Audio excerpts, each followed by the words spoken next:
Zoom. Here you all are. All right. I am going to call this meeting of the Appointments and Ordinances Committee to order at 6:36 p.m. Thursday, March 5th. And I'm going to do a roll call of members of the committee. So Councillor Webb. Here. Councillor Gordon. Here. Councillor Bulldog. Here. And Councillor Williams. Here.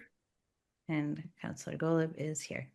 And I have a kind of weird request. When I do Zoom meetings, I like when people are off mute unless there's like distracting noise in the background, because I feel like the little rustling of paper and the like three-dimensionality of meeting in person is kind of like comes through those sounds when we're online together. So totally feel free to mute yourself if you'd like, but otherwise I welcome you to be off mute. I'm just going to hold this piece of paper here and just fold it back. Like as I pull out my chips to crunch on. I have some cashews, if that will. Okay. All possibilities. Okay. So can I have a motion to accept the minutes from February 11th? So moved. Second. Any discussion of the minutes? Okay.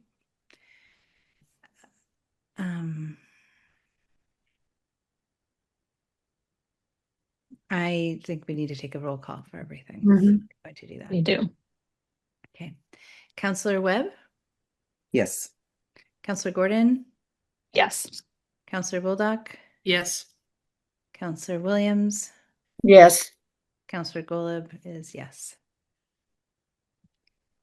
I don't see anyone here for public comment. I'm opening and closing public comment at 6:38 p.m. And we will read the public hearing. The public hearing order. So hold on one sec. Can somebody read that for me, for us, please? Sorry, I'm at the fire station. 3. Respond to fire alarm sounding at 139 Shelburne Road. Not my house. In accordance with Home Rule Charter, the Appointments and Ordinances Committee will hold a public hearing on Thursday, March 5th, 2026 at 6:30 p.m. at Fire Station Training Room, 41 Main Street, and Zoom to receive public input on the following. Amend code by adding the following new chapter 516 conservation land. Do I need to continue? No. And I'm opening the public hearing at 6:40. Would anyone like to speak for the public hearing? Nope. Okay. I'm going to close the public hearing at 6:40. Okay.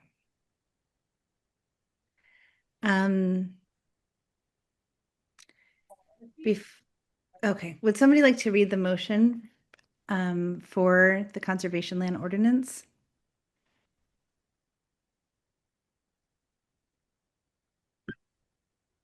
The city council move that. Go ahead. Sorry. That the Greenfield City Council amends the code of the city of Greenfield by adding chapter 516 conservation land as attached hereto, and further amends the table and index of contents of the code, and further that non-substantive changes to the numbering of the ordinance be permitted in order that it be in compliance with the numbering format of the code of the city of Greenfield. Majority vote required. Second. So I would actually like to move to table this for right now. We could vote to pass this, but Councillor Brown shared with me updates to the Park and Recreation ordinance. And so we're gonna, before those And I would actually, when we get to discussion, just move that we table that for right now. She was like, should I send this in right now today? And I said, let's just wait for next time to give us time to read what she shares and think about it. But this ordinance separates the this proposal doesn't do anything but separate the conservation land into its own ordinance apart from the Park and Recs ordinance, which is what Director Moore asked us to do. But if we were to pass this right now, it would basically create a duplicate ordinance because it would still live in we wouldn't yet be voting to strike it out of Park and Recs. And I don't want us to do that. I want us to pass these two pieces together. And since we're not ready to pass the conservation land, I would just table that. But we've just done the hearing, so that requirement has been tended to unless we change the language, which I don't anticipate because we reached out to the Conservation Commission. So I would just move to table this for right now until we're ready to pass it together with Parks and Recreation. Yeah. A second. Okay. All right. Any other discussion on tabling this? Okay. There's just like one word I want to change in it. Okay, can you send that to the clerk's office? Totally. Okay, thanks. All right, let's just do a roll call on, and I don't actually, to be honest, Rachel, do you know if we have to do a roll call to table it right now? Yeah, okay. Okay, so let's do that. So tabling this for right now, Counselor Webb? Yes. All right, Counselor Gordon? Yes. Counselor Bullock? Yes. Counselor Williams? Yes. And Counselor Golub, yes, we will table this. Okay. The nervous system. I'm grateful that Chief Strands asked for like funding for supporting the nervous systems of firefighters.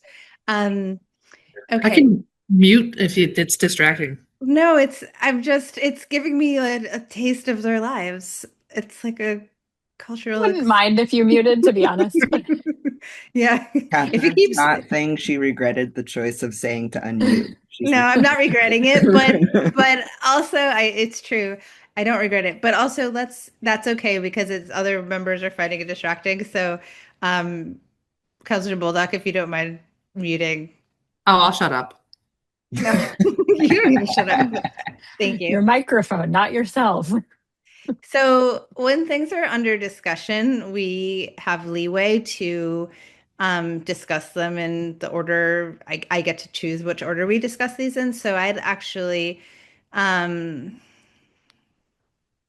like to discuss the rental registry and the zero emissions first, just because Councilor Garrett's here, and then you don't need to stick around for the other items. Hello. So that's what I would like to do first. Okay. Does anyone object to that? No. Hello. We already had public comment and the public hearing, but you're welcome to. District page 55. Well, don't, Councilor Garrett. And that's Chief Assessor Summers. And Oh, so hello. Nice to meet you. I've not met you yet. Welcome to our meeting. yeah, she's not wearing a suit. So. Well, I'm still catching up. Yeah. Well, welcome to our meeting. Thank you.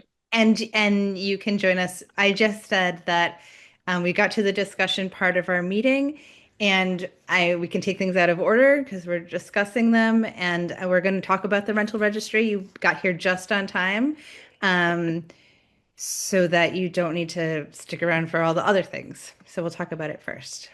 Sounds great. Thank you. Yeah, welcome.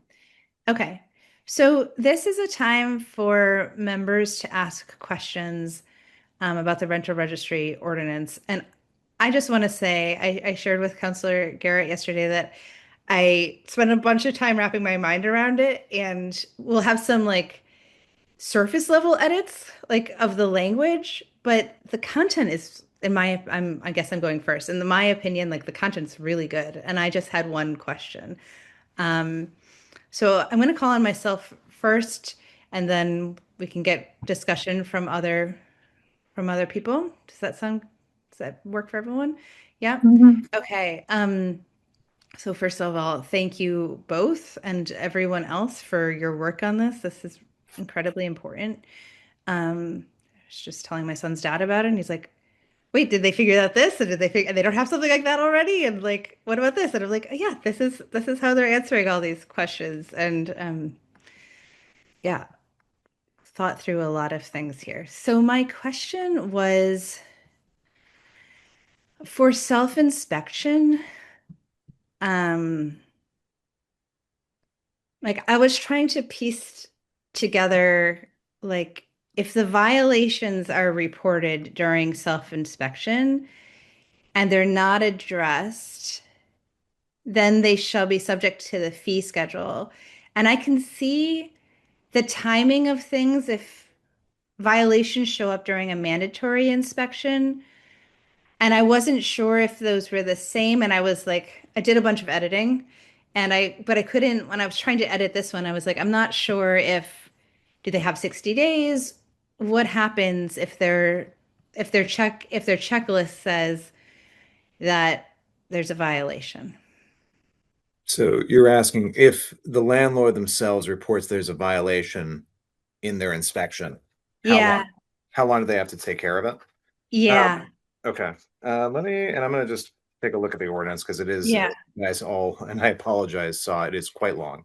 So let me just look at enforcement within 7 days. So let's see, within 30. So the way it's written now, there has to be a complaint. And so if you look at section E on page 5, and it wouldn't automatically trigger a requirement for the landlord if they like admit there's an error. Can you hold on one sec? Can you hold on one sec? I'm looking right now at my edited version, which has a lot of edits, and I want to make sure what page is this on in our agenda? 57, or sorry, 59. 50. Oh, Yeah. sorry. Yeah, I'm looking at a printed out copy of the ordinance. I could No, pull it up. 60. It's on 60. Sorry. Yeah, it would probably be more helpful if we're talking from the same document. So if you don't mind, giving me a second until Fine. Yeah, I see sections C. Yes. So complaint progress, yeah, section E, complaint progress. A complaint alleging a residential unit is in violation of the provision of this ordinance may be filed with the Board of Health. And so it's not auto executing. If they do a self-inspection form and they say there's some problem in the apartment, unless the Board of Health chooses to pursue it, it's not going to automatically start like a timetable. Can I pause you for a sec? Because I'm getting a little lost. It seems like there's three ways that violations could be put forward, could be announced, could be made note of. One is a tenant or some other person could make a complaint. Mhm. Two is that there's this periodic mandatory inspections by the city. And three, above that, in C1, there's the self-inspections conducted by the owners. Mhm. And that's the part that I'm curious about. And it says C1 3, violations noted during self-inspections must be addressed and made to be compliant with acceptable, etc. But it doesn't say what the time period is or the process by which those violations need to be remedied. Oh, I see what you're saying. Yeah, that's a good point. It's not explicit and we shouldn't leave it vague. So that is a good point. What I can do, I have 30 days in section E2, Roman numeral 1, which is on I see your hand, Councilor yeah, Levis. Hold on a second. page 5 for you guys. It says within 30 days after receive the complaint. It would make sense to me to be explicit in that section you noted to say 30 days as well. But Yeah. if the committee has a different opinion on this, because we don't want to discourage folks from being honest on their forms. And so, I wouldn't be opposed to having it be a longer timetable if they're being truthful, because that's kind of what we're trying to do is, hopefully have people be honest. So that's, 30 days would make it consistent with if there's a complaint. I think to be generous to landlords, it would make sense to do 60. But again, I'm open to any suggestions from the committee, which is why it's in front of you guys. So I appreciate you noticing that. Okay. Okay, so I'm putting on stack Counselor Webb, Counselor Gordon, Counselor Williams, and myself. Thank you for all this work. This is, I mean, do you remember I shared with you a while back the right to repair ordinance? Yes. I feel like that could be useful in this because I think there's a lot of older landlords and it's gonna take a long time to get them where they need Mhm. to be with things. And if there's a clause of like, hey, they can self-report this, but it's okay for the tenants to fix it, like that also saves them stress from like, oh my God, I'm not going to be able to fix it or pay the fines and gives them like a non-financial barrier, I guess. Does that make sense? It does. And, you know, I remember the conversation now that you're saying it, and I didn't incorporate it within this, frankly, because I didn't think of it, but it is a fabulous idea. If you have language you want to suggest putting in there, I'm open to it. And, you know, and again, ultimately, this is a act of the council if it passes. So an idea like that, I think makes a ton of sense and jives with us, but I'll write it down and maybe we can talk more about it at some point. Yeah, I'll see if I can find the language and we can email. Okay. Awesome. Counselor Gordon? Yes, I echo everybody's thanks for all of the work that's gone into this, and I'm really excited for us to hopefully have a rental registry soon. I'm curious, particularly as it pertains to Catherine's question. Um, did you talk to landlords in putting this together? I'm sure you did, but I'd love to hear a little bit more about that process because I'm just thinking of a couple of folks that I know in town who are landlords who, like own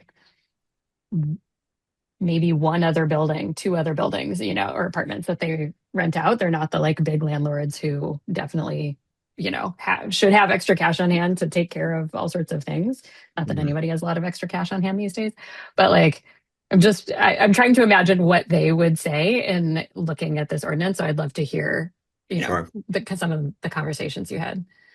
So I've talked to landlords of varying sizes. The biggest landlord I spoke to is somebody who owns 8 units. You know, that's directly. I reached out to the Landlords Association as per the request of Housing Greenfield, but I never heard back from them. And I was told later on by that medium-sized landlord who I did speak to that they're kind of a moribund organization, for lack of a better phrase, and not super active. It's mostly like a mailing list. Um, by if there are folks that you want to throw to contact me, I by all means, please do. I'd be happy to talk to them. Um, but so I spoke to, I had a conversation with a very small landlord, somebody who has an owner occupied, 2 family house. And when I explained it to him, he didn't care at all. He's like, oh, fine, that's great. I don't, it doesn't bother me.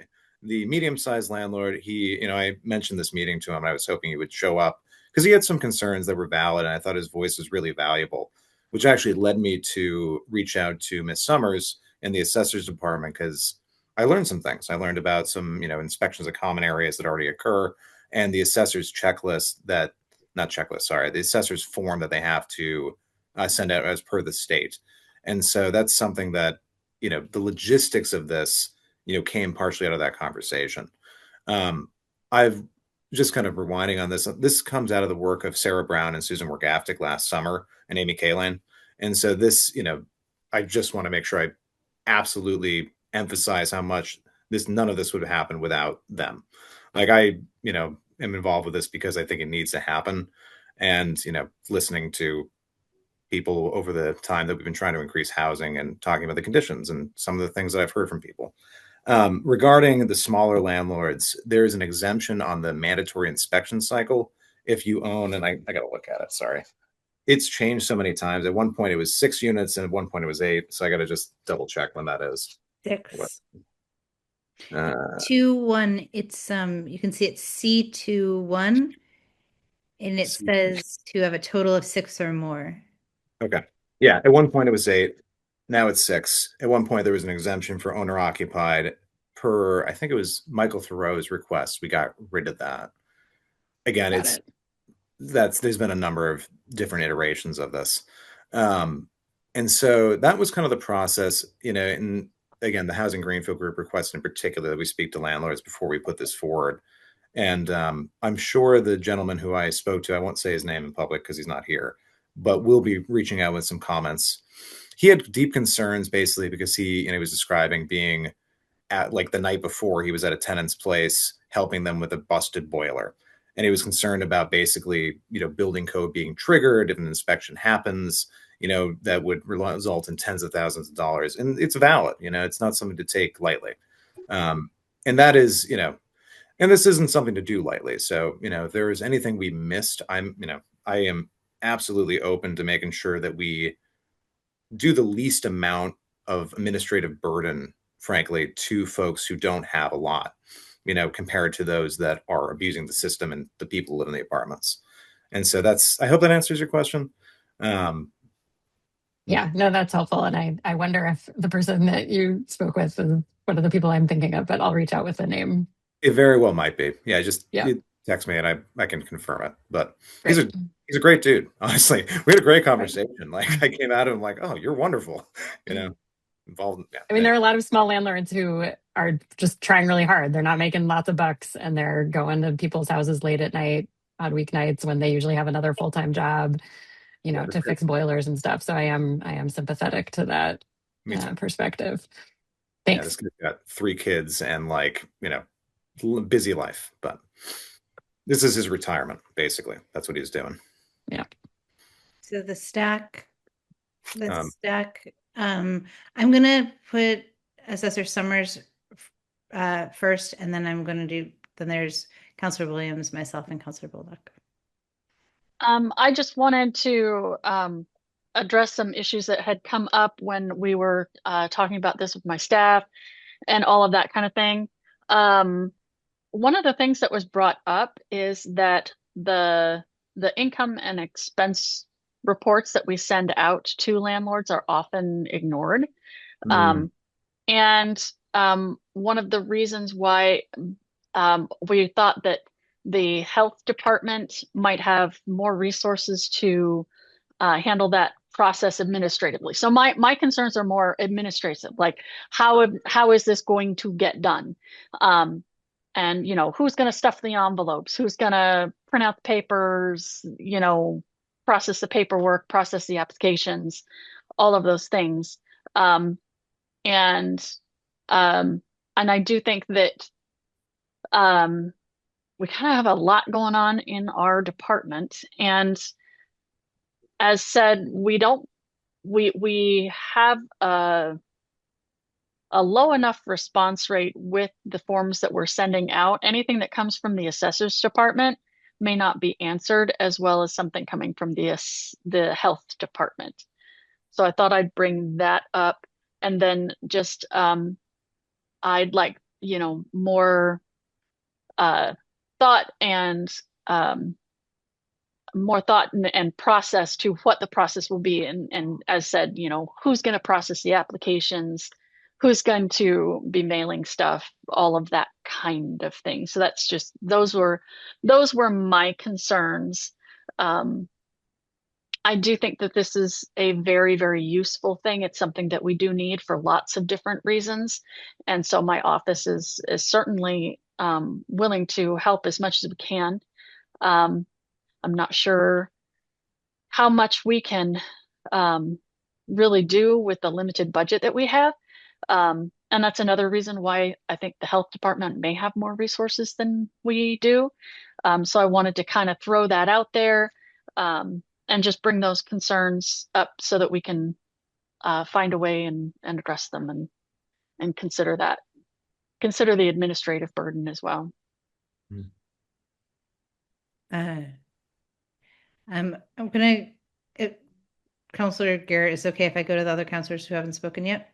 Or is there something? There's just to explain a little bit of the history of this particular dialogue. Just the initial way the document was written before I spoke to that mid-sized landlord was to have the health department send it out. And so I had spoken to Ms. Summers about having the assessor send it out, the form rather, because didn't want to do duplicative forms. And so this is very helpful to hear. So I can put it back to the old way.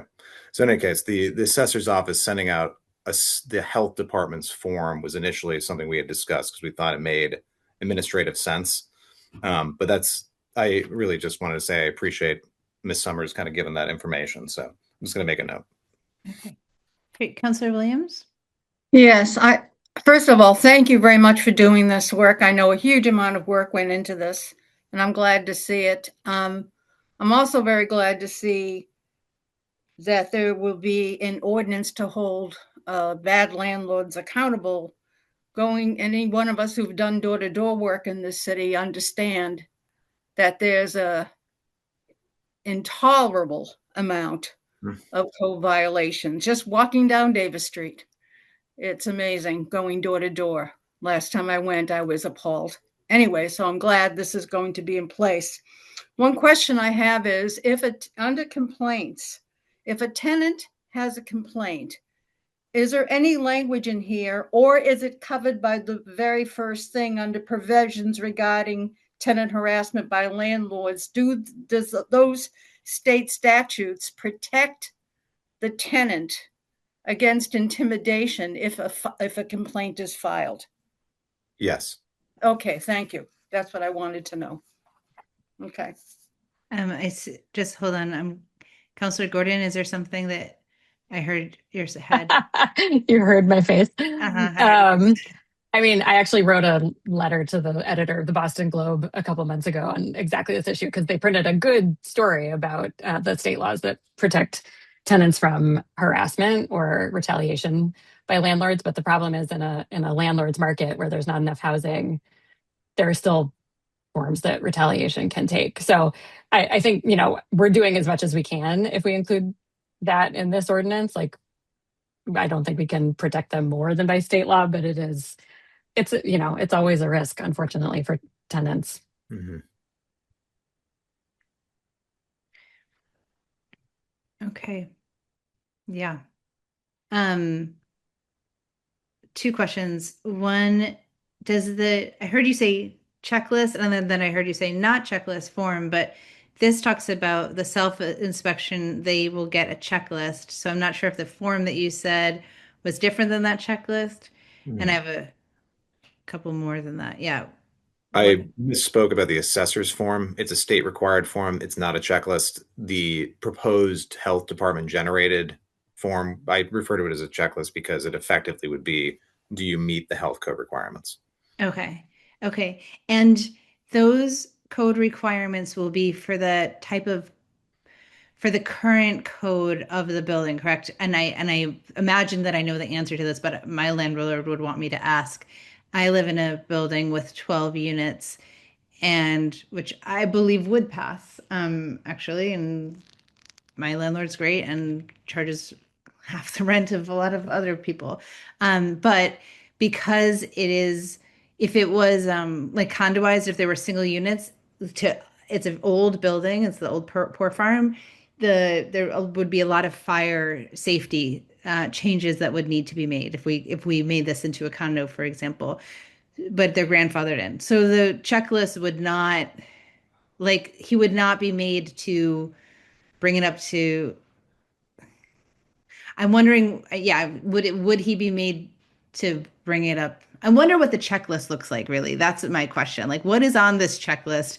What are people being asked to do? I think that would be really helpful to see and know, and may not be possible by the time the ordinance is passed, and maybe the ordinance needs to happen first, but. Mm-hmm. Yeah. So I can address that if that. Okay. So on page, I'm just trying to find in your packet, it's page 4 of my document. So section Roman numeral small 3 and section C1. Violations noted during self-inspection must be addressed, may comply with acceptable life safety conditions and to meet general health regulations and this ordinance. Hold on. Can you pause for a sec? I want to find you in writing. C1. 3. Roman numeral 3. Okay, yes, thank you. So that language appears a couple of times in the document under, because Michael Thoreau, the health department director, requested to not specifically cite the state sanitary code in order to basically give the department discretion on, is this an acceptable set of conditions for both the tenant and the landlord without automatically triggering costly renovations up to the code, like the Yeah. modern code. And so Yeah. that's there specifically so he can create a form that doesn't Okay. basically say this has to meet the state code, Okay. to give him flexibility. I Yes. appreciate that because Yeah, no, that was what really the measure, what he needed to feel okay, comfortable with us. because my So unit would need it's fine, it's good, it's healthy, it's very, very, very acceptable, and my rent would raise considerably if big changes were made. So I appreciate yeah, that. And then my other question was, will the fees be added to people's tax bills, like the violation fees? Like, how will we ensure that people pay for the violations? And I'm under my understanding is that if it's not connected to their property tax bill, they might not like added there, then they might not end up paying it. So where is it? What's the process for them paying the violation fees?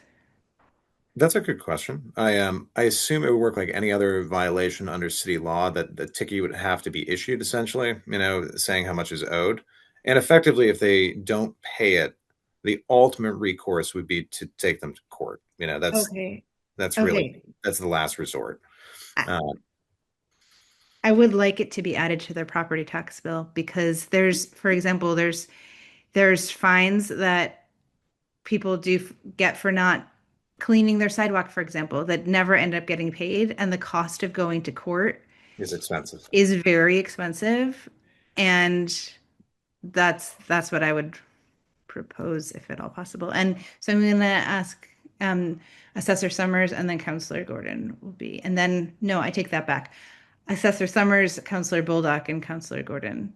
Um, thank you for being so patient, Counselor Bulldog. Okay. Yes. Let's see. There's a fee associated with those income and expense reports that we send out every year. So if they don't return them, we do charge them a fee of $250, and it does go on their tax bill. So that is something that Great. I personally do. But we will need to, that was my other issue about process. We need to figure out, when is this going to start? Do we have enough information to have this start now? Do we have enough information to have it start when you want it to start? Those kinds of things. Who is the letter going to go out to first? I like that we won't be charging fees this year because we're being lenient on fees just as my office is getting going, and getting all of our records straight and making sure that we have all of our databases right. So that's something that I would also like to just kind of bring up as to, as part of the process, how are we going to get this started? When do you expect this to start? Are the applications going to be sent out in June? All that kind of stuff. And yeah, I just wanted to quickly address the fee thing is actually not as difficult as you would imagine if we have the power and authority and it gets through and everything like that. I can just, if the health department tells me, we just put it in the bill run and it's just a part of the process. It's just put on like the I&E fee. That's fantastic. That's Okay, great. yeah, Counselor Garrett. So the last version of this, before the one I sent to you folks, before I put the assessor's department having the form sent, had it sent out with the first property tax bill after so the first property tax bill after the ordinance passed for the self-inspection form, and the registry form. And so the original version was with property tax bills. And then I lost the train of thought as far as, so that would be probably what we would go back to based on Miss Summers' kind of feedback, is having it go out with the property tax bills. And so when a unit turns over, and was a provision in there before too that said anybody who is on the registry that was created by Sarah and Susan over the summer, a known apartment, would get sent the forms. And so basically the way it was written before, like I said, it was a unit turns over, somebody buys it, they get a form sent to them, and anybody who is already currently known to the city to have a unit and I think that would make sense to go back to based on, again, the feedback. I think it does say something like that. It does. It could be an artifact Maybe of fix that. me not bringing it Fix into that. alignment. And so I'll, Okay. yeah.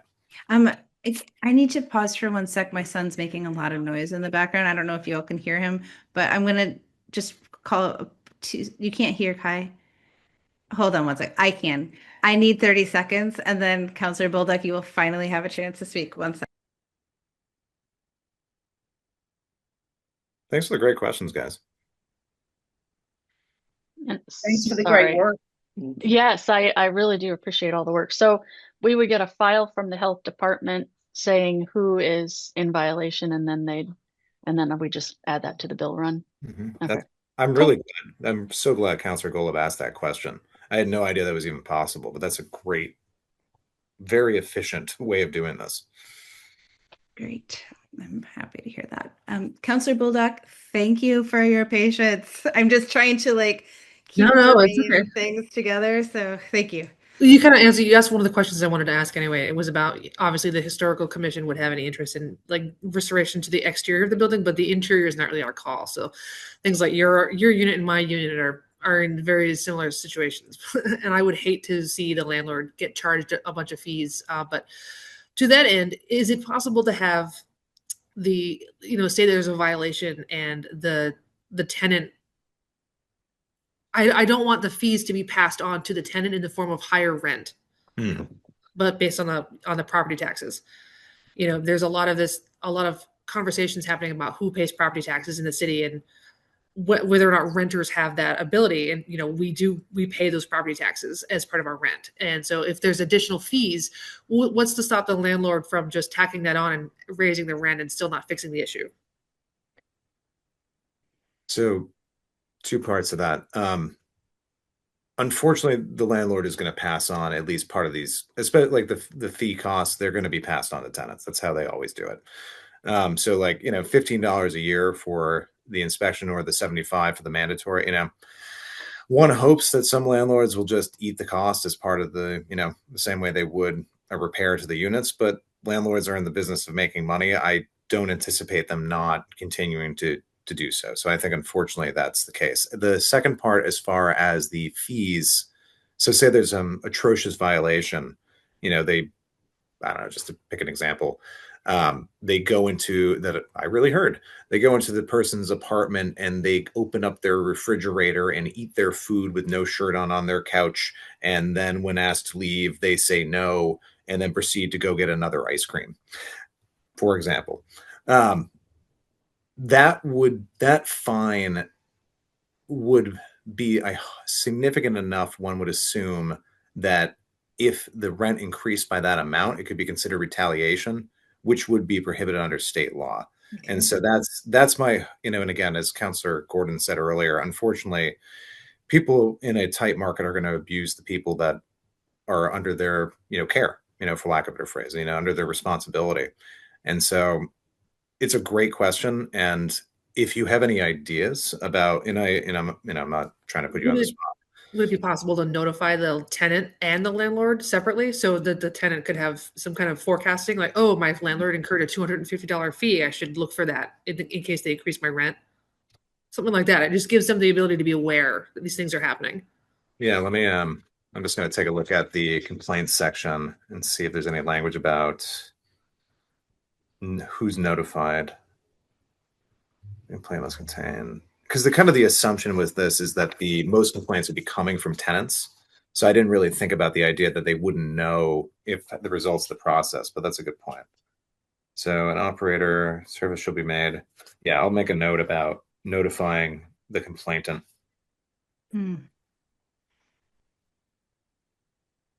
Okay. Thank you. No, thank you. That's a great idea. Okay, unstack Counselor Webb and then myself. Yeah. So I was next. Sorry. Go ahead. Oh, really? Okay. Yeah. Who? Rachel, Counselor, I'm going to say Counselor Webb, then Counselor Gordon, then myself. Okay. Yeah, that's fine. I'm just wondering, is the cost of the rental or is the cost of the fee just covering the administrative cost of the labor? And then second, is it one fee per landlord or one fee per dwelling or unit or per building or It's per unit. Unit. per unit? Yeah. Okay, so if a mid-sized landlord has 8 units, they're getting $75 8 times. In the 5 year every 5 years, and then $15 a year otherwise for each Okay. unit. So Okay. $100 per unit in inspection years, and then otherwise is 15. Gotcha. And then my last tiny thing, in section B1I, you have in Greenfield twice. Oh, B1. That's right at the beginning. In Greenfield, she'll register with the. Okay, so I do. Thank you. Mm-hmm. All right, your turn, Counselor Gordon. And Thank you. so I'm going to Counselor Gordon and then Assessor Summers and then myself. Two quick points in response to things that have been said, and then I have some other comments. To the retaliation thing, I just want to make explicit, because it's like implicit for me, but just to make it really clear, it's a tight market because we need to build more housing. And I'm just going to try to connect those dots as often as we possibly can. The adding it to people's tax bill works if they pay taxes in Greenfield, but it doesn't work if they aren't residents of Greenfield. Or no, it's their property tax for their unit in Greenfield. Never mind. Other comments. I'm with Councillor Golub. I would love to see a little bit more of a plain language version of this. Like there's a lot of like whereases and sort of legal technical language in here that I don't think, if we don't need to include that, I would rather we make it easier to read because I do really appreciate the way this is laid out. Like I think it's kind of easy to follow, but the language itself is I don't know, chewy is the word that comes to mind. So that is, and I'd be happy to make suggestions on that before this comes back to us, if that is helpful. Yeah. Question about the fine happening for each day that a violation persists after a decision has been rendered.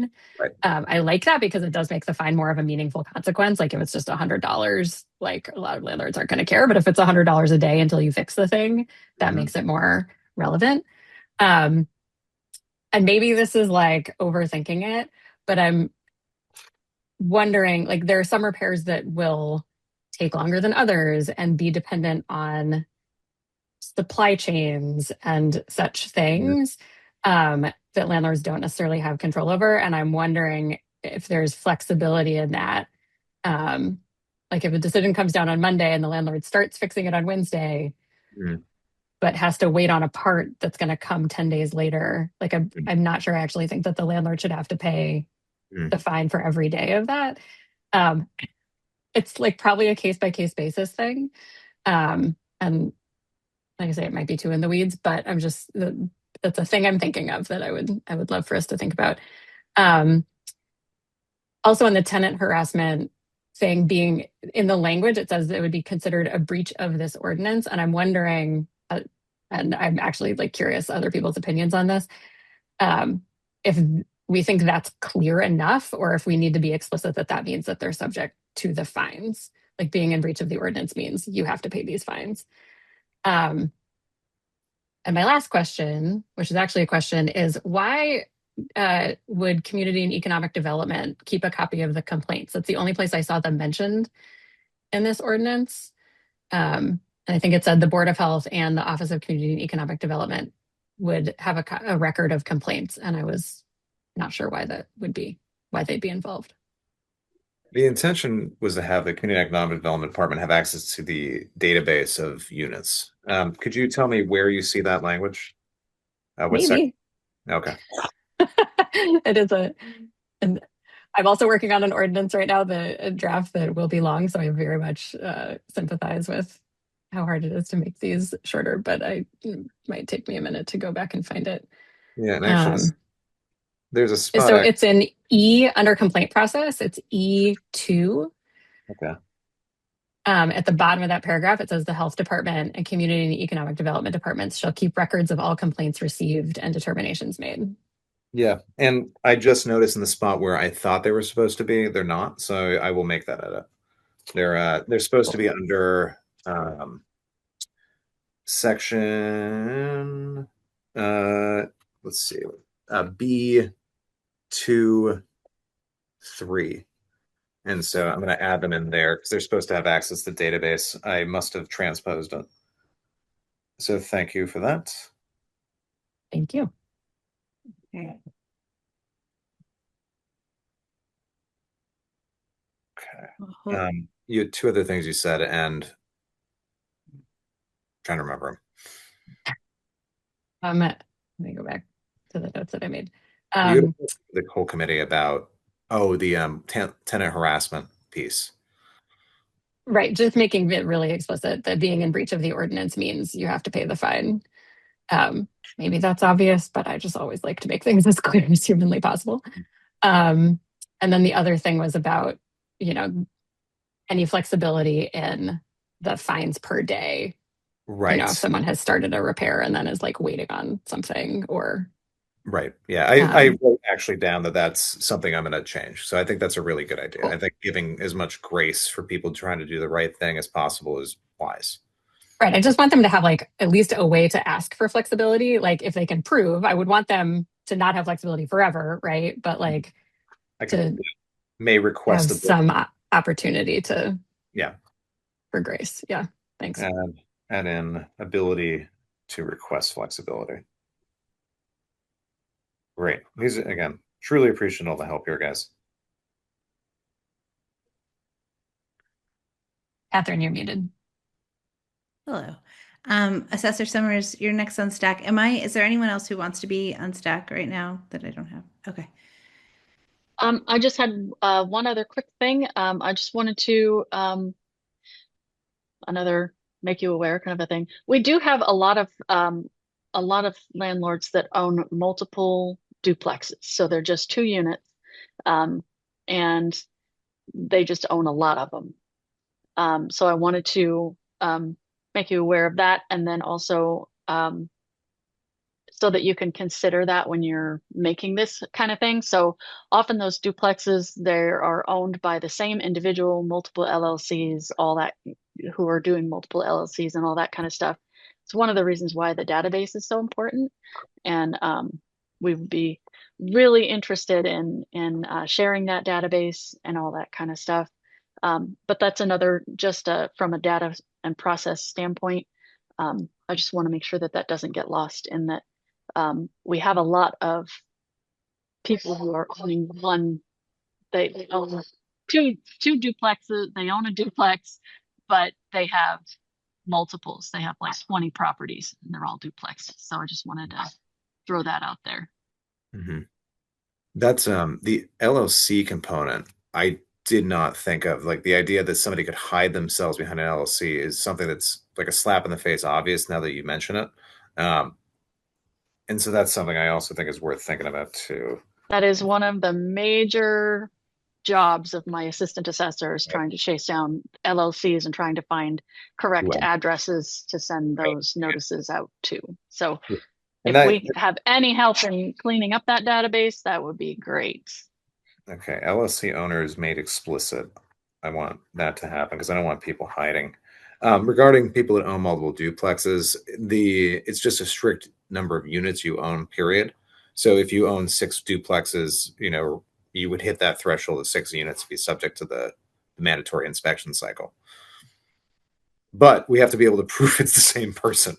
And that was really valuable too. So I think that's a pretty simple fix in the registration kind of paragraph. Just owners of LLCs need to give their name rather than just the company.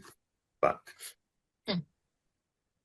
yeah, when you'll see, I don't know if you've had a chance to look at it, Counselor Garrett, I don't expect that, but last night I spent a bunch of time like trying to make, like, just working with the language of it. And one of the things that I was working with was the definitions, and I moved them to the top, and because throughout there were different words being used for different things, and it seems to me, so I'm just prefacing that I've spent a lot of time thinking about the definitions in this, and I think making sure that that's included in the definition of owner would be the You think that's the spot? I think that that's the spot to make sure that it includes so that you don't have to keep repeating something about or LLC or whatever elsewhere, Mm. just making sure that the definition of owner is really robust. All right. Catherine suggests definition of owner. It's funny, actually. The definitions used to be at the top of the ordinance, and then somebody suggested moving them to the bottom. But we can put them. No, Yeah. they should always be at the top because it's like a glossary should be at the beginning of the book so that people can understand the thing. It's like the order of thinking. Yeah. I wanted to naturally follow one's maybe that's just Catherine's, but one's order of thinking. And That's how I had it originally set up. So it's I'm like, yeah, it should be like that. it should be like, I mean, that's just I agree with you. So great. great. Perfect. Otherwise, you'll start reading something and be confused by things or misread because you haven't gotten to the definitions yet. And if people get lost because they're lost and don't go looking at the end for the definitions, then like you've missed your chance. So Yeah. I completely agree. Great. Yeah. Go ahead. Sorry. No, you go ahead, actually. I actually have a question for you guys regarding definitions. So there is a provision in here that I think is really valuable about problem properties. Did you folks notice that? And so that's mostly that's defined in the definitions. Yes. And I guess if it moves back up to the top, that makes it clearer. I had some concerns about not having that be clear enough being at the end in the definitions alone. Do you folks think if we just keep problem property defined in the new section B, which will be definitions, that's enough, or should it be made more explicit otherwise? I made some notes for you here, so I'm just taking. Yes, I wrote I'm looking at my copied version, which I copied this and then edited a bunch. I did write a note that what is now in my thing 8C. I don't know what that means in your thing. Yeah, it says 7.3. I wrote a note that said this feels really vague. I'm not sure what this means. So what do I mean by that? Provided, however, that in making a final designation of a property as a problem property, the Board of Health shall take into consideration the nature of complaints, the number of dwelling units at the property, and the nature of said use of said property. I don't know what that means. It means basically if a landlord is being harassed by a tenant who has made it their business to make the landlord's life a hell and they're not actually doing anything wrong, then that gives the Board of Health discretion to recognize that. So I think that would show up in the checklist, or like I think that there's a way. I think that it would be helpful to. Right, there's a vagueness with which, if we want things to be open-ended, that sometimes we do want a vagueness, but I don't think that that's clear to anyone. It's not clear to me reading that. And I think, how do we know if this does happen, that a landlord is being harassed by a tenant? Like, are they not in violation? Right? How will you know that? I'm not quite sure if I know what the question is. So how do you determine that a tenant is harassing a landlord? You mean a landlord is harassing a tenant? No, you actually mean that a tenant is you actually mean harassing a a tenant landlord. Which is, I think, far less likely, but it could happen. Right. Director Thoreau is concerned about basically because there are people that, claim violations of the health code when they're not actually there. Yeah. It does happen. There's bad actors in any path of life. And again, I think it's a much smaller issue, but he wanted to make sure that there was some flexibility. Again, that was his main concern. Like when we met about this, God, it was last summer, honestly. And so that's where that came from. If you think it needs to be more explicit about that, I want to honor his request for flexibility, I guess, is really what my desire is with this kind of language. If it needs to be clear that that's what this is doing, that makes sense to me too, though. I think it should, but Councilor Gordon, what do you think? Yeah. Sorry that I'm like misunderstanding a lot of things tonight. I think my brain is just like, it's giving up on the week. I wonder, I think this is an interesting point, and I wonder if a piece of it, what's vague to me is like the Greenfield Police Department being called for anything involving any criminal offense. Does that mean something that could be found to be a criminal offense, or is it something that like a citation is actually issued? This is simply a call. So any call for anything, Mm-hmm. because that's where a tenant could harass a landlord. Right. And that's obviously like part 3. This comes from this part was lifted in part from the Boston ordinance. That's where this language came from, is the Boston one. And so that part was basically they have a problem property website that they put up, like a basically name and shame, which is part of what, which I love. Yeah, I think that's a great idea. So yeah, no, that's specifically about calls, and there was a couple of places that were referenced, which again, just out of respect, I will not name. I might add a word there about like alleged criminal offense or something. Okay. I think that's accurate because there's no conviction. Yeah. Right. And that's what's vague to me, is like, does it actually have to be like found to be a criminal offense for that to be in there? And it sounds like the answer is no. Mm-hmm. Yeah, I think that this does need some more thinking. I'm really grateful to you for pointing this out.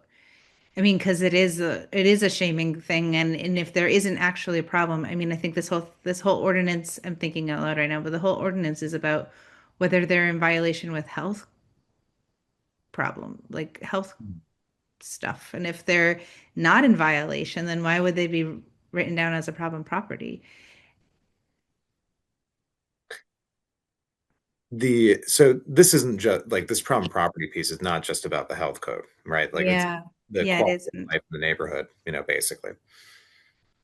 And how much does this is about accountability for landlords. So how much does the police department being called, the landlord could be doing everything that they possibly can, keeping a really good place, and there's some dispute between tenants.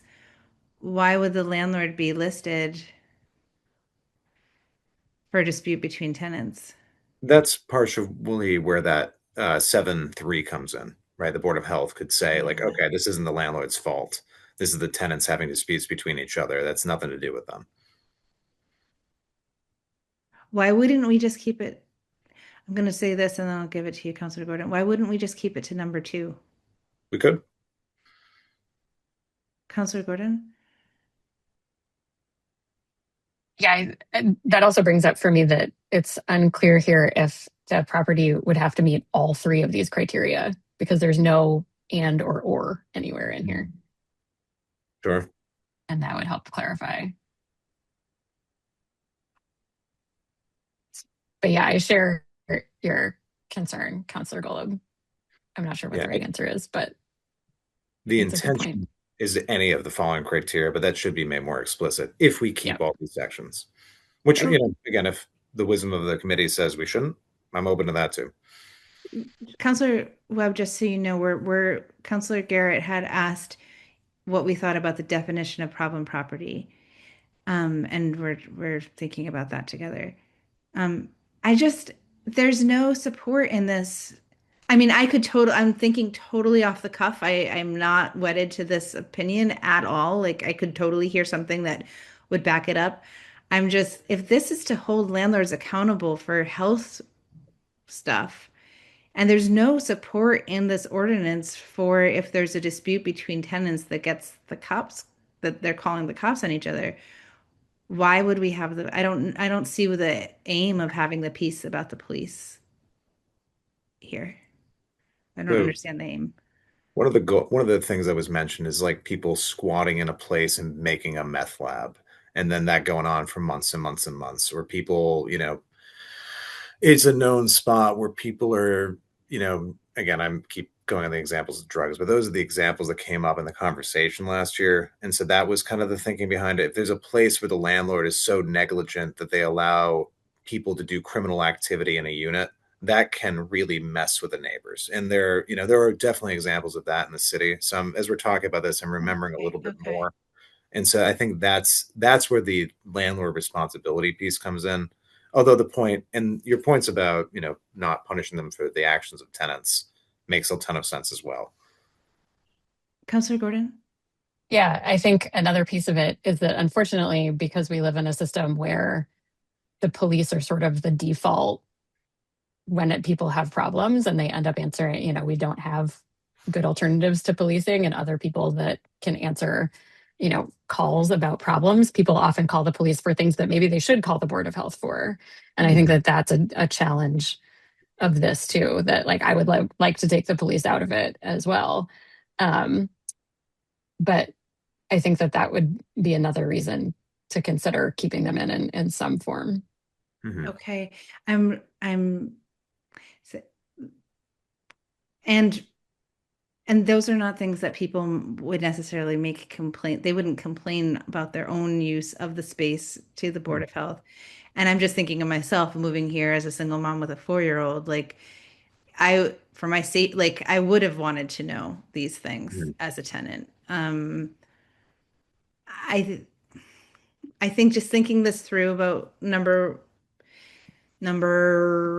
7 more, just to be able to back up what, like, I think to think that through a little bit more and just to make number 3 clearer, that there's a bit of discretion, that I think, to say that. You can say she'll have discretion to take into consideration, if that makes it Yeah.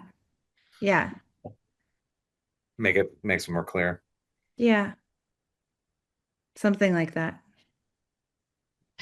Councilor Gordon? Sorry. I know. Does anyone else have things? Because I know that the two of us I've keep going back and forth. Well, another thing that makes me think of, and I apologize if it's actually in here and I'm forgetting it, but I wonder if there's anything that could be like I think this would be hard to do. I am also thinking obviously off the cuff here, but like if something could be sent to tenants, letting them know that, their unit is on this registry and saying, in case of issues, please contact the Board of Health. Like that would be a way to steer people away from calling the police for things that the police shouldn't be responding to. And also would be good for tenants to know that the registry exists, that, protections exist, et cetera, et cetera. I know that might be impractical to, apartments turn over a lot. You'd have to send it to every new tenant, or you could require that landlords provide it potentially. That's probably a better way to do it, but some way to work that in for tenant awareness.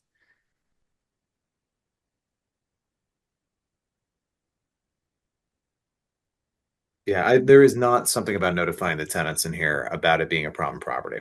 There was definitely a conversation about like creating a website similar to what Boston does, but it didn't make it into any of the drafts. Oh, it is in there. It's Well, and to be clear, I don't mean just about problem properties, but actually like a violation. anybody on the registry. Oh, just these are the problem properties, or No, like your unit is registered with the city of Greenfield. Our rental registry is intended to do XYZ. If you have issues, please, call the Board of Health, that sort of thing, like general information. Yeah, I really like the idea. And then, but the way that information, because people move in and out every month of the year, like Exactly. I don't know how people would get that. I see you, Councilor Webb. Maybe Councilor Webb has an idea. I hope so. Okay. Councilor does have an idea. All right, great. Magnets, fridge magnets are coming to mind. We don't have money for that, but also like, yeah, I think either including it in the requiring it to be included in the lease contract, That's or if it has to be like posted in the apartment, like you have to have a fire, whatever thing, I can't think anymore. Those are my ideas, but I agree with you, Rachel. I think people are just under-resourced in what they know how to do. Like I don't know who else to call besides 911 for things that I don't know how to do. So Yeah. There is a part in here. Oh yeah, under application requirements, there's a part On page 3 of the ordinance, which I put away my phone, so I don't have the packet, under section B2 2. Every property owner should post the rental registration permit conspicuously on the property, the name, contact information, and number of the person in charge. We could add, some language there about informing the folks that are on the registry and to call the Board of Health, with the Board of Health phone number. Add, I thought I had seen it in here somewhere. Yep. Add Yeah. Board of Health number plus, I don't know, the fact that there's a rental registry. Yeah. Yeah, I think it would be really cool to have like an info page about like what the registry can do for you and like why it's here and how to get the best use of it. Yeah, love it. All right, and certainly adding the Board of Health number plus a suggestion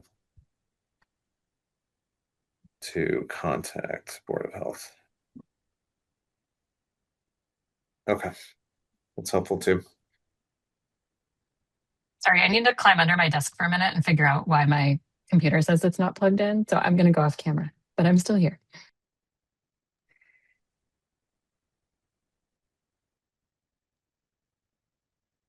Okay. Anything, I see a very long list of to-dos. I think my first request is if you could I anticipate your job being easier after, like, if you look at my notes and edit the updated version. Um, Thank you, and thank you for looking at my edits. No, I'm sure they're great. Honestly, you have the soul of a copy editor. Or just an ultra eager that that copy edits a lot. So thank you for your patience with that. No, Is there are there any other points of discussion on the rental registry ordinance? No. Just, I do want to congratulate Mr. Garrett. This is a huge memento effort. I think it will really benefit a lot of things, and it's really well written, and I really appreciate all of your help. And I think this will be a benefit to the city overall in many different areas. So thank you very much. And you can respond to that. I just wanted to say, that this has been the work with many, many minds focused on it. And so, Ms. Summers was not, least amongst those. So it's everybody from the city, Susan Wargaftic, Sarah, again, for the groundwork on this. Like, this is not something I did by myself. I also stole much of the language from South Hadley, including the whereases. So if you want to see actually what their form looks like, Michael Thoreau has a copy of it, so I don't know if he's going to be using that, but they have an example on their website, which is where a lot of this came from. So that's awesome. South Hadley is where it's at. I get so much stuff from them. Except for the poor schools. Oh my God, it's terrible. But it's neither here nor there. So I just also want to thank you, Assessor Summers, that I know that there's costs of doing any new big endeavor like this, and I appreciate your thinking and in making it enforceable and making it implementable, and also even when we have all of the pieces put into place in an ideal way, it'll still be some effort on your part and in your department's part. So thank you now for your effort, for showing up here and sharing your questions, and for the time you put into it already, and for your help into the future of for implementing this. Anything we can do to help. I really appreciate it. Okay. You're welcome to stay with us as we discuss all the other things, or you're welcome to just say goodnight. And I will say goodnight. Thank you very much for having me on. I really appreciate the opportunity to bring our concerns up, and I really appreciate you listening to us. And I hope to work well in the future and keep communications open. Thank you. Thank you so much. Thanks. Councilor Garrett, will you stick with us as we talk about electric vehicles first? Okay. I am going to call a 2-minute body break, or 3 minutes, and we can get back at 7:49. So you can stretch, drink water, use the facilities, do whatever you need. We're taking a short pause and we will be back in 3 minutes.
All right, come on back. I'm here. I'm just eating something. Good. That's good.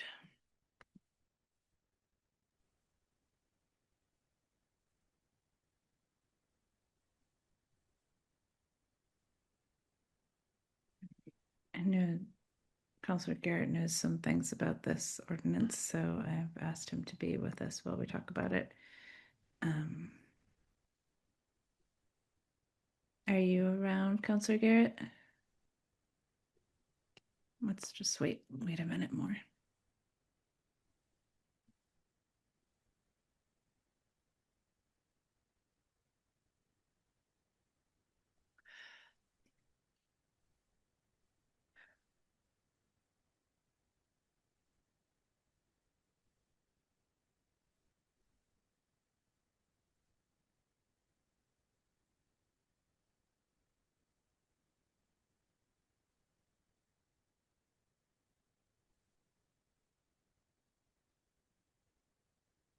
Okay.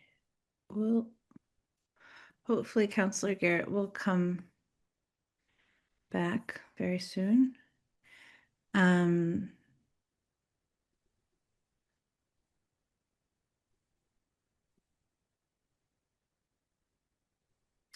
Councilor Bulldog and Councilor Williams, since you haven't spoken as much. I want to give you an opportunity to go first if you have questions about this.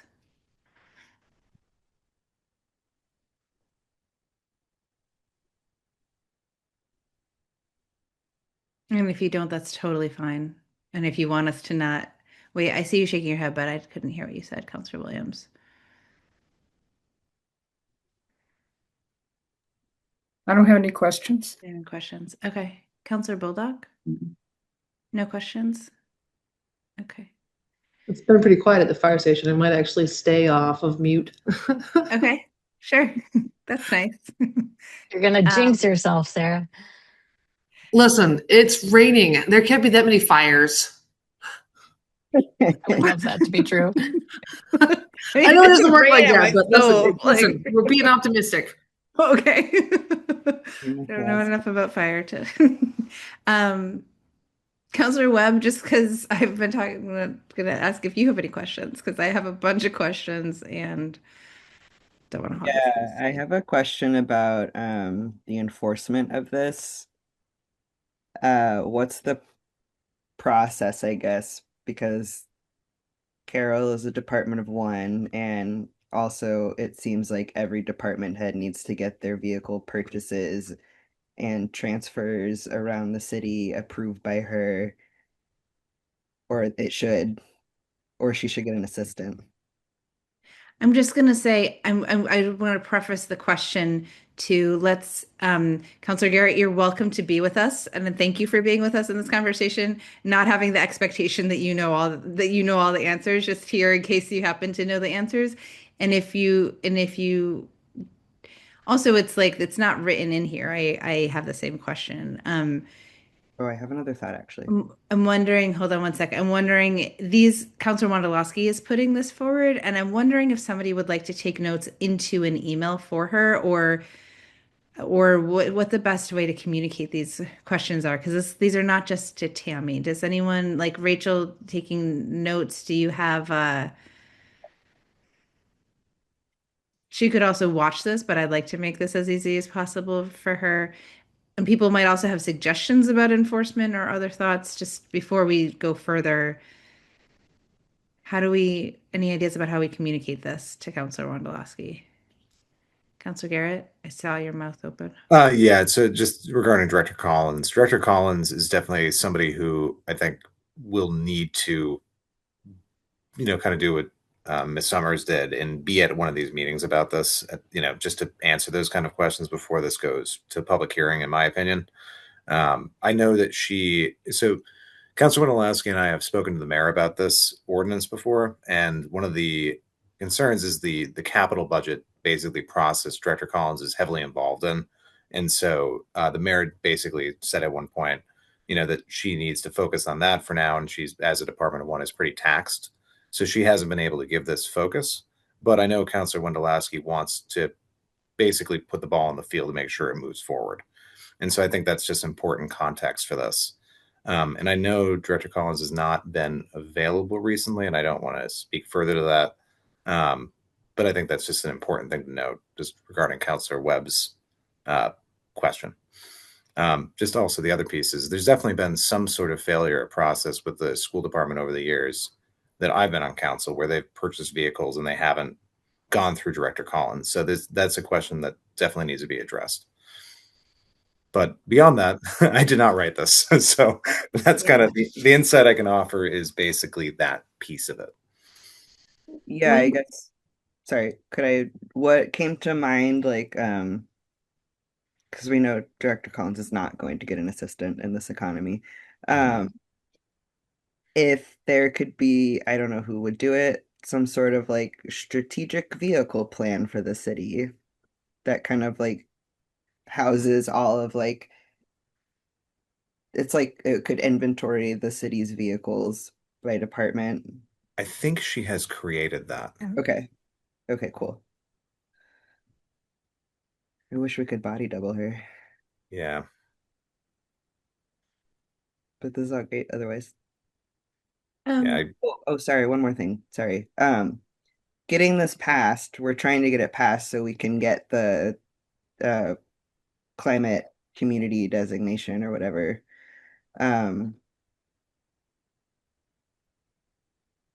I guess then I'm wondering, like, then we are required to meet standards set by the state.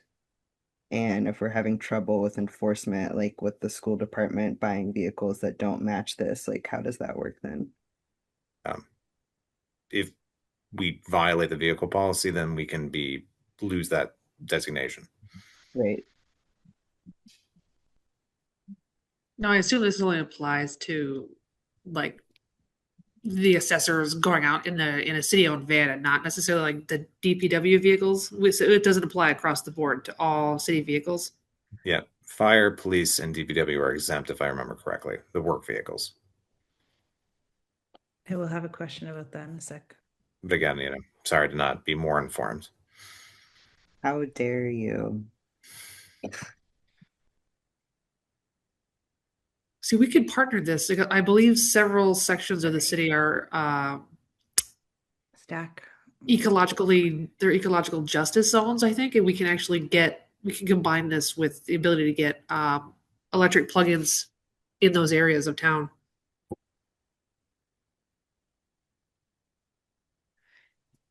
Okay. Hold on. I'm taking notes in a document that I made edits on. It's just, I think that I can share that with Councillor Wondolowski. Okay. Councillor Williams and then Councillor Gordon.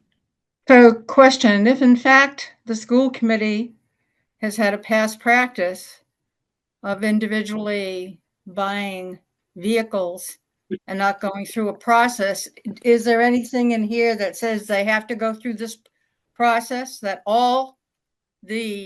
the purchasing of all city vehicles, including those of the school department, must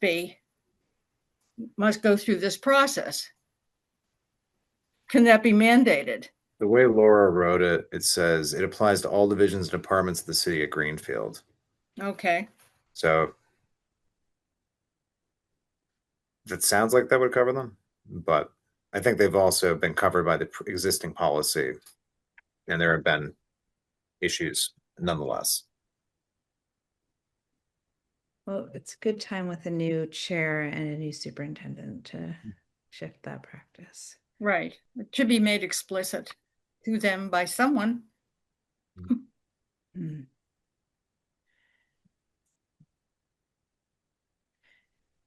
Any other points on enforcement? Okay. And Councillor Williams, was that everything that you wanted to say? Yes. Okay. Councillor Gordon? First thing I'll say, I really appreciate this being brought forward, and I absolutely share Councillor Wondolowski's interest in making sure that we're buying the most fuel efficient things that we can. I know this is wording that is used much more widely than just by her. I feel like I have like former Councillor Healy on my shoulder right now saying there's no such thing as a zero emissions vehicle. But that wording does kind of drive me a little crazy because in a very ideal world, our electricity comes from renewable resources, but a lot of our electricity actually comes from mostly natural gas in New England, which does unfortunately have emissions. So it's not actually accurate to say these would be zero emission vehicles. So shout out, Derek. I hope you're out there. I'm sure you're listening to A&O. The other thing, another thing is that this references an EPA database.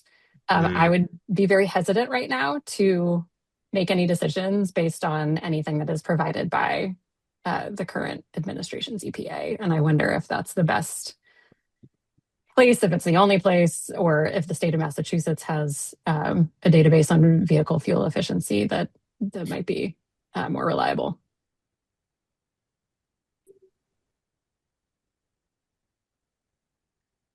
Okay. Is that complete, Councillor Gordon? Yeah, I actually did start. I meant to say I did open a draft email to try to keep track of folks' questions. So thank you for doing that. And I'm trying to keep track in this other place. I think doing it twice doesn't hurt. That's helpful. Okay, Councillor Webb. Yeah. Also, shout out to Derek's sentiments. I remember looking at this a long time ago, and like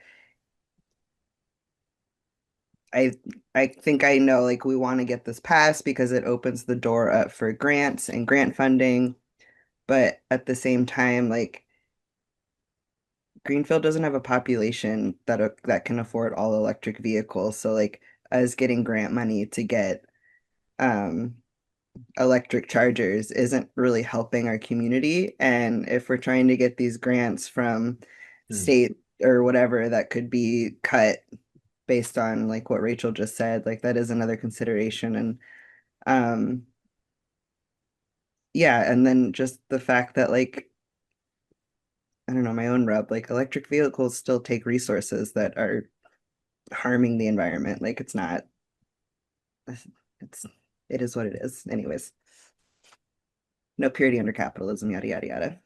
I feel like I've heard you say that before. And it wasn't quoted. But also, there was a place in this that makes it sound like vehicles aren't being recycled. Vehicles will not be recycled from one municipal department to another unless the recycled replacement is more efficient than the vehicle it is replacing. Maybe I'm not understanding that, but I think that not creating a new vehicle, like if a vehicle can go from one department to another, that's actually better for the environment than buying a whole new car. Yeah. And for the budget that I maybe I'm it's a weirdly worded statement, so maybe I'm not understanding it.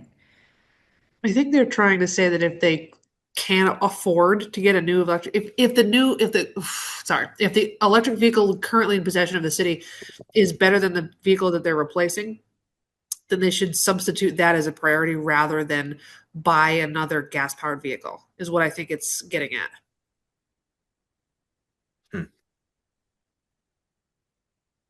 I think that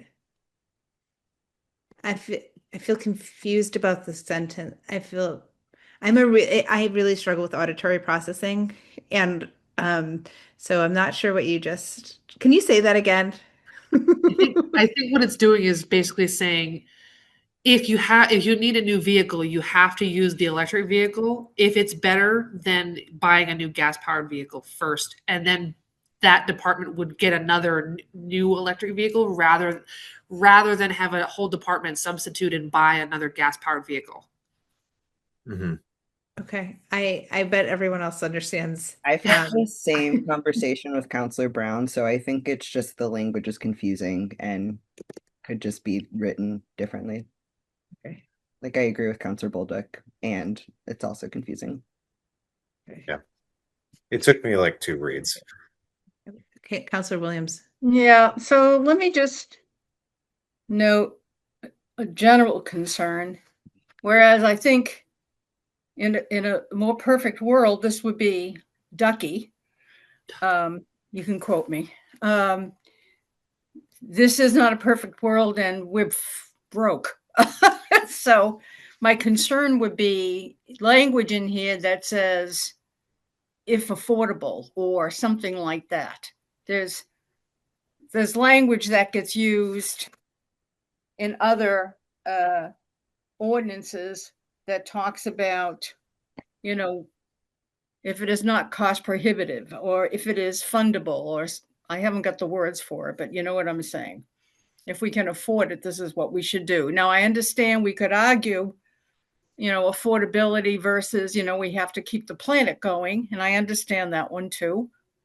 And yes, whereas the electric mode isn't pure. We are under capitalism, so yes, not pure, but it's better than gas-powered vehicles. I think I don't know if there's an argument around that. I think that is true. I think that the hybrid and electric vehicles are better for the planet generally, but I don't know if I agree. I don't know if Greenfield can afford them. This is my concern.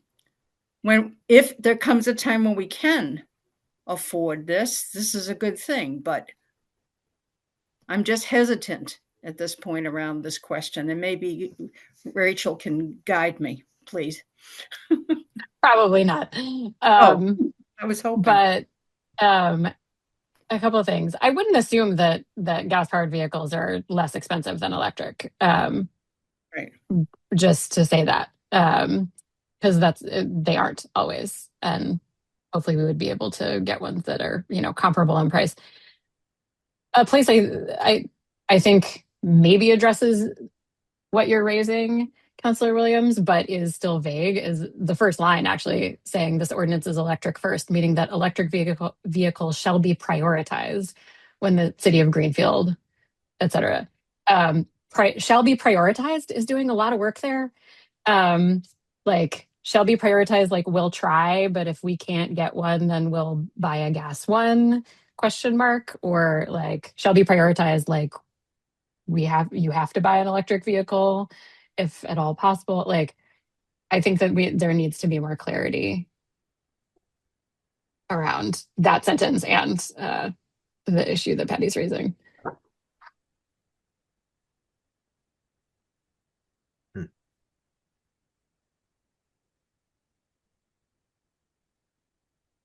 Just one sec.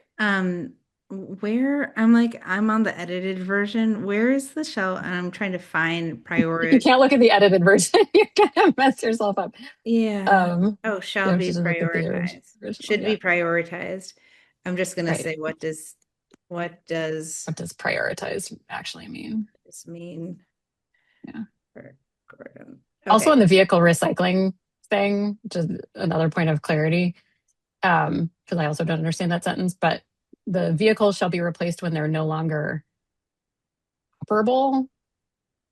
To What? me means, so the question about the sentence, the question that was brought up previously about the sentence about vehicle recycling from one department to another, that part actually starts with vehicles shall be replaced when they're no longer operable, which to me makes the rest of the sentence irrelevant, because if a vehicle is no longer operable, why would it be given to another department anyway? Right. Like, it'd be a lousy gift. So Right. just further like need to clarify, but naming that. Okay. Yeah, Counselor Webb. Yeah, I think it would be really, really, really helpful to invite Director Collins to chat with about this, and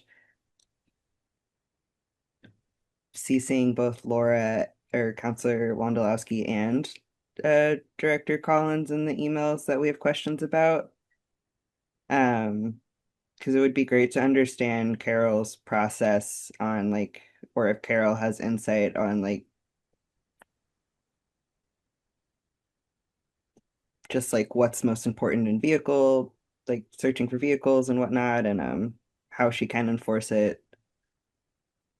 Yeah, I think I just have a lack of knowledge to make good decisions on this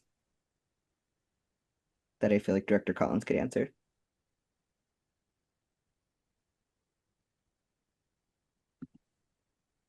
Is that complete? Yeah. Okay. Counselor Garrett. Just regarding like how this thing has worked. This, I believe, Councilor Wondolowski, I am lifted this mostly from East Hampton. So that's, I believe, where this policy originally was implemented. So I think that would be interesting to know is how is this going over there? Like, what does it look like? The second piece, I would also wonder, what kind of communication Councilor Wondolowski and Director Collins have had around this. I know that they went to SGIC. They were at SGIC, and I think that's the last time they both interacted with this. I wasn't at that meeting, and oh, Max, you weren't on that committee yet. It was Sarah, right? I was at the meeting though. You were, so you can know more than I do about how this went. Yeah, that's kind of what I had heard too. And so I think instead of CCing Director Collins, maybe start with Laura and see if she's had further conversation with her to just make this go smoothly. Yeah. Because I respect what Director Collins makes this possible. Otherwise, it's not going to happen. And that, I think that's kind of what I want to say about that. Yeah. Thank you for that insight. I didn't know how to navigate that. Me neither.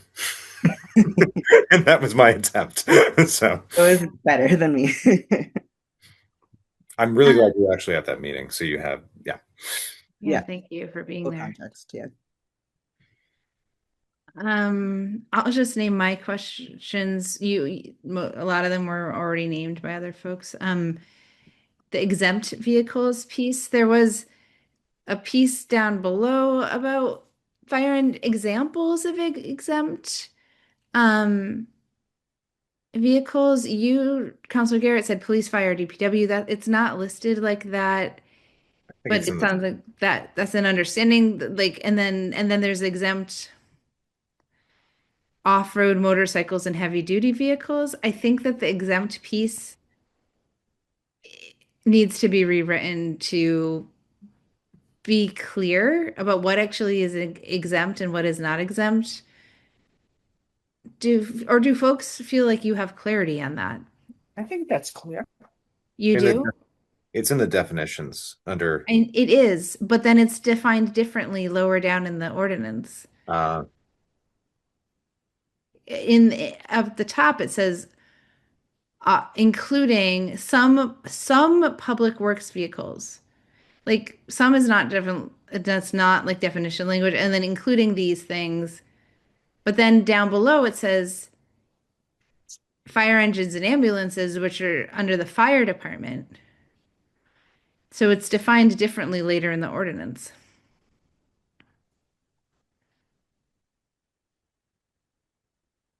This is where I really wish we had searchable versions of things in our packet and not scans. Yeah, me too. Putting that out there to the mhm. gods and the city clerk. Yes, please.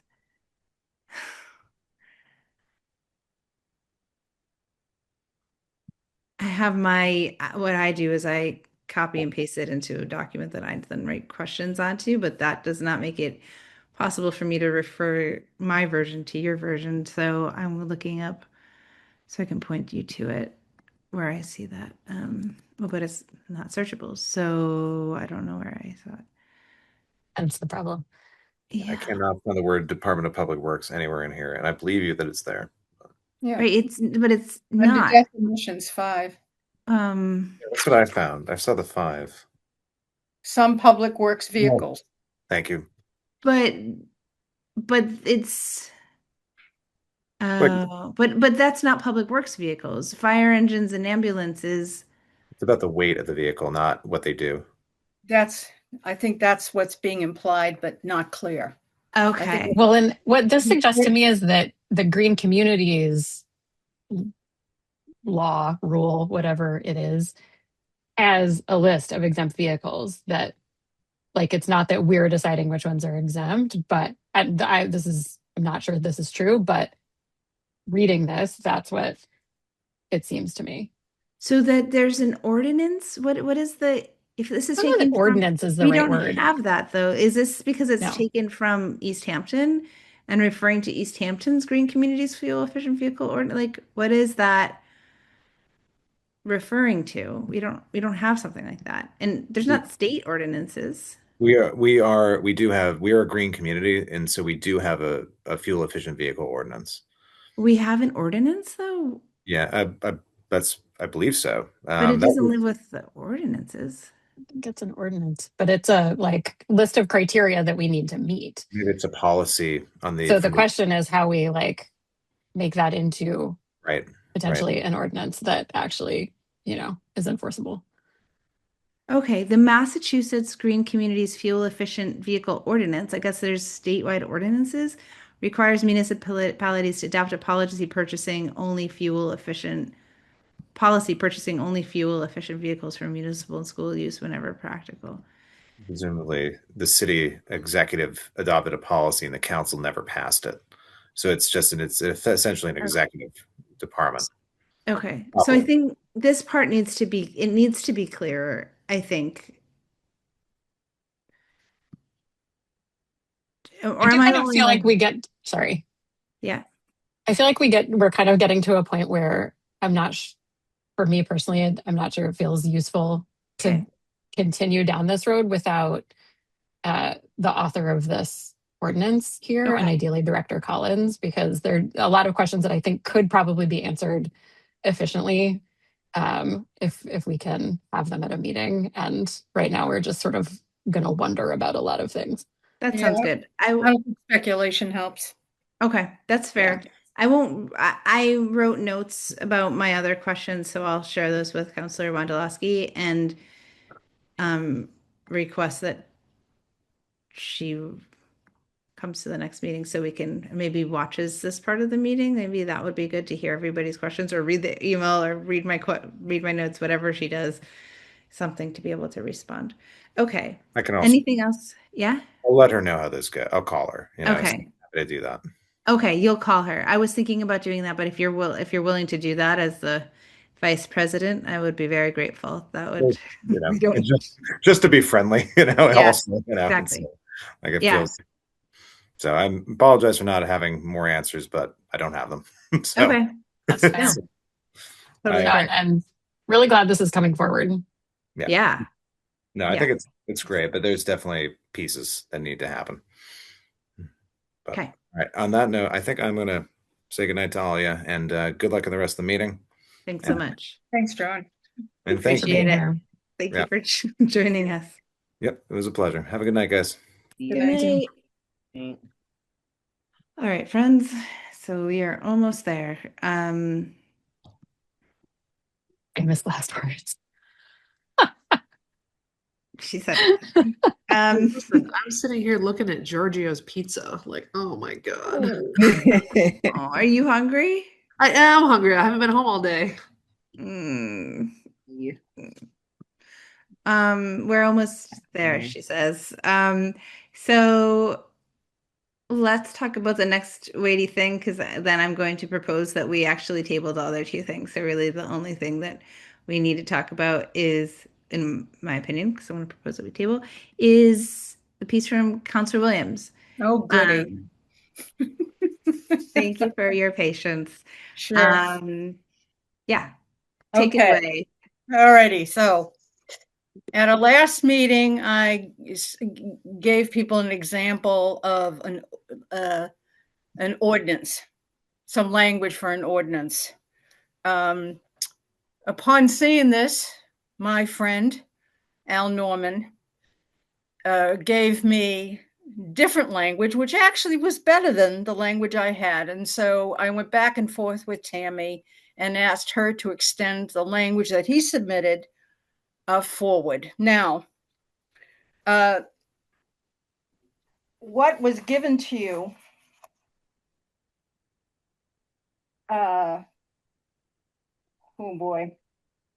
was everything under the sun regarding this, which is fine and dandy, but in essence, his language that he's talking about, or the language that we want to put forward, is that we adopt provisions of state statute regarding the retention of unclaimed excess home equity upon the sale of a property or an appraisal of property where the city has elected to retain possession.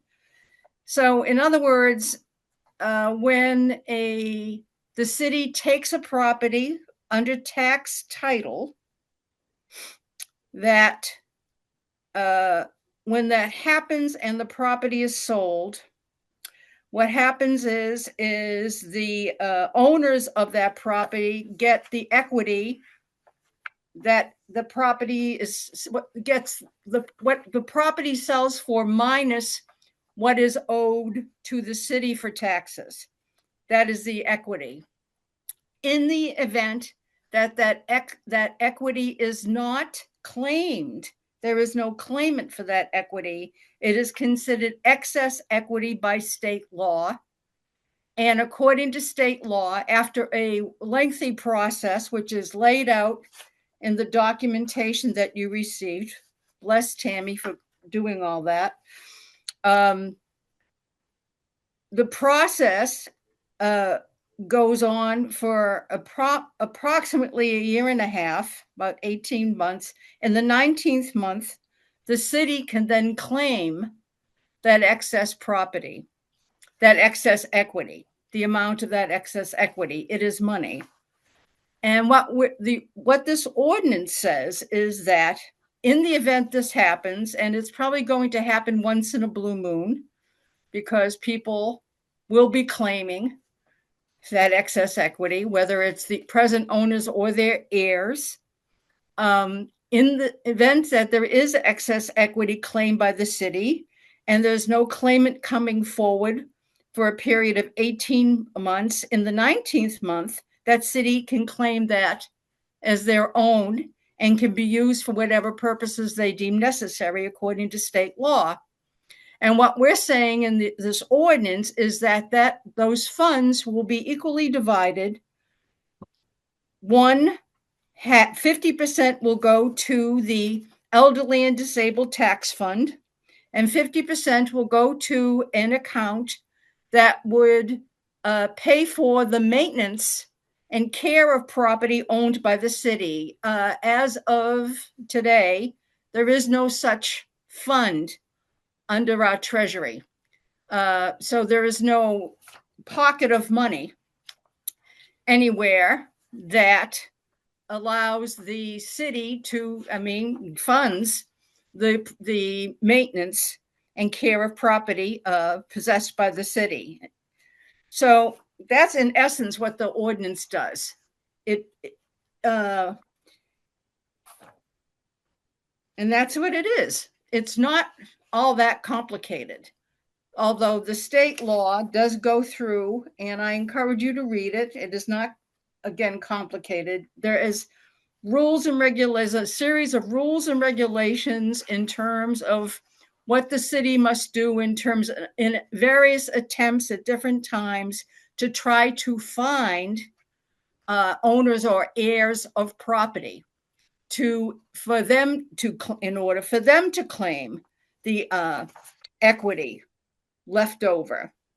But again, in the event that does not happen, that there are no claimants at the end of a good amount of time, then the city can claim that money.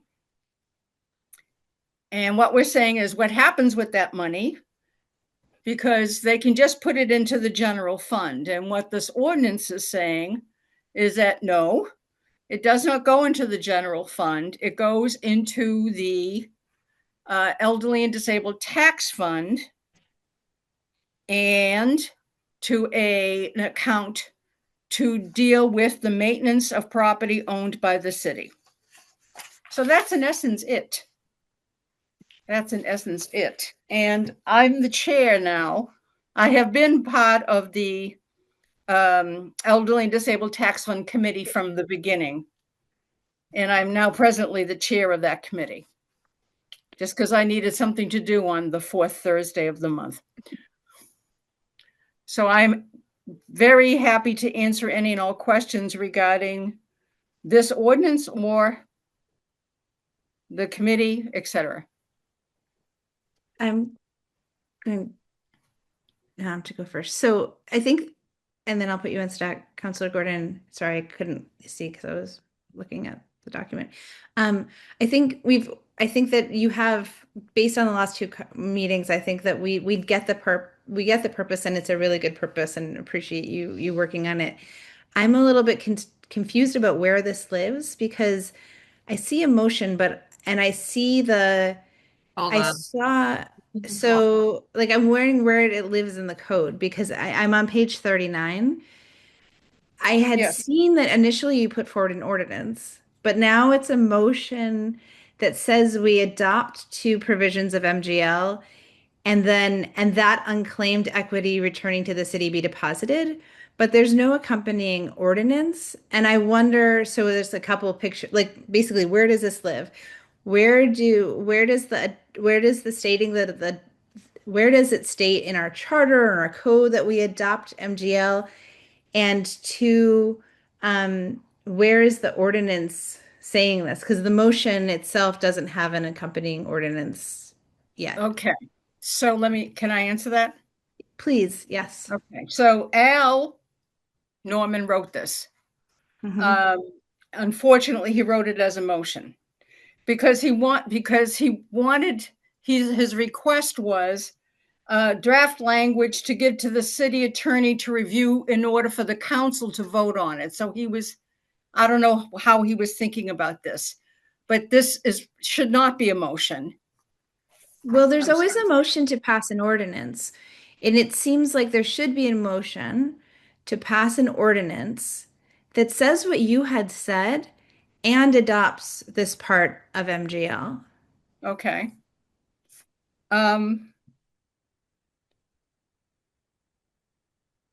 It seems like to me, if we scratched motion moved by, seconded by, and start with the city of Greenfield thereby adopts a provision of the state statutes. I don't know. Yeah, it's not sufficient for it to become code. So, you know, when we've been passing these new codes, it's like the really wonky, like we adopt the language in the thing heretofore and plus all the changing of the numbering in this code of the city of Greenfield, right? Okay.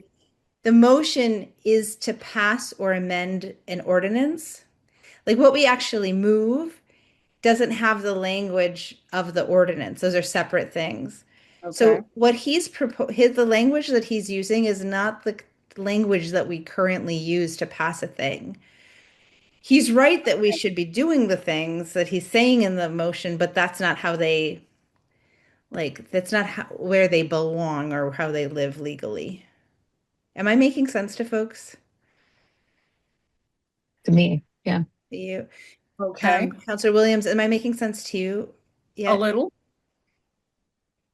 I'm trying to figure out then how to fix it as you're speaking. So I'm gonna say what I would do. I would say, and I'm not sure if this is accurate because I don't remember, and maybe Counselor Gordon, you can remember. Can you remember a time where we said we adopted MGL besides last month where we just adopted into our charter because that's where that language lives? But I don't know if you've seen where we adopt MGL into the code. I mean, not without clarifying where Okay. it should be. Yeah. Yeah. My first proposal, and this may be inaccurate, I would check this with the clerk's office or the attorney, or it's fine. It sounds like you're in alignment with what should happen with Al Norman, so you might ask him, but he doesn't seem to understand the current language of how we do it. So there's an ordinance, and there might be something that goes in the charter that says we adopt these pieces and all the other things that you had said. Like you had said that the money is distributed in these ways, that there's something that lives in the code or the charter of the city of Greenfield.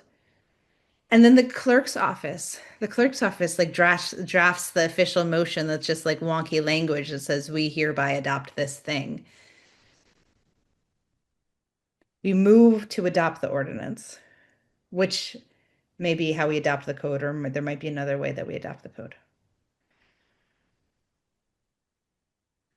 Okay.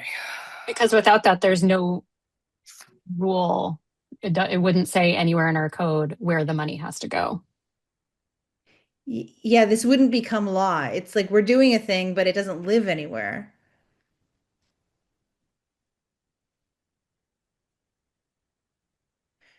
We need to put it in the book of the code or the charter of the city of Greenfield. So let me ask this question. What you're saying is that the clerk's office creates that language? Creates the wonky motion language. We create what becomes the law. Okay.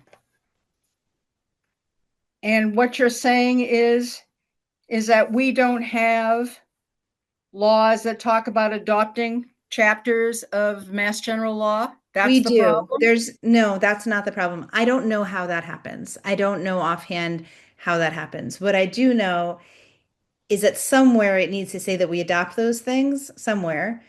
And Okay. also the last part, like I read through the MGL and I was like, wait, where is the part about how we distribute the funds? And then I realized that it was in the motion, the last sentence of the motion. And then I was like, where does this live? And I realized that what you had written as an ordinance, which I thought was really well written and clear, is no longer in here.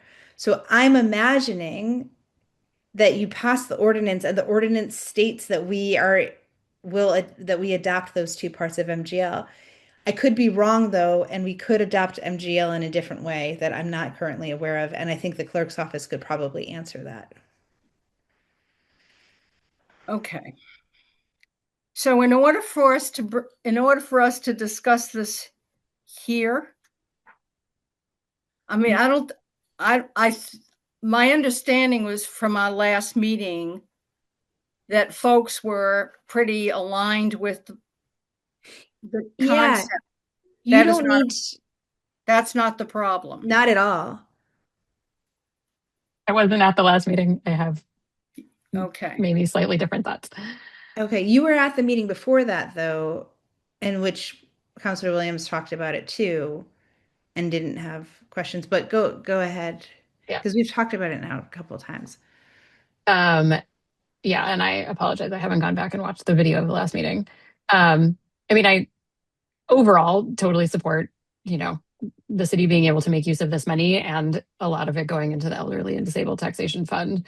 Right. I think my hesitation is just that we are going into an era that I don't see ending maybe ever of severe budget restriction. And so I'm hesitant to kind of direct where any money that might go into the general fund, like I'm hesitant to direct it away from that.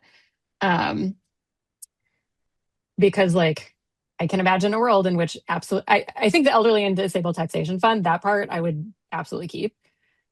The maintenance of properties, I'd be curious, like I could imagine that being lower on the list of priorities of things we need to spend money on. Unfortunately, like I wish we would have the money to do it. It's important. But one thing that this makes me wonder is just if there's any ballpark estimate of how much money this actually might be, or how much money the city spends right now on the maintenance of properties taken by the city under tax title. Can I interject? Can I just back you up for a sec, Counselor Williams? Yeah. I think that it's important to say that these are specifically housing properties that the city owns, and that if they're not maintained, they will leave the housing stock. So the intention of this That's fair. is to be protecting the housing stock in Greenfield. Mm-hmm. Not city, not like municipal not municipal buildings. Right. I understand that. And it's a fair point, and it's a good point. I'm still a little hesitant, but I don't think that I'm hesitant enough that I wouldn't vote for it. I think we need to just start singing trade-offs, trade-offs, trade-offs. Like I'm just gonna start. Yeah, trade-offs. Okay, yeah. Let me note that the terminology or the idea of it being half of the money going to maintain city-owned housing property came from the mayor's office in terms of looking at budgetary issues. That's where because there's no pocket, there's an empty pocket. There is no fund for that. So in terms of there needing to be a fund for that, that's where that came from. So that's helpful. I'm clear that office shares the same concerns about money, I'm sure. I have no doubt. Right? Okay.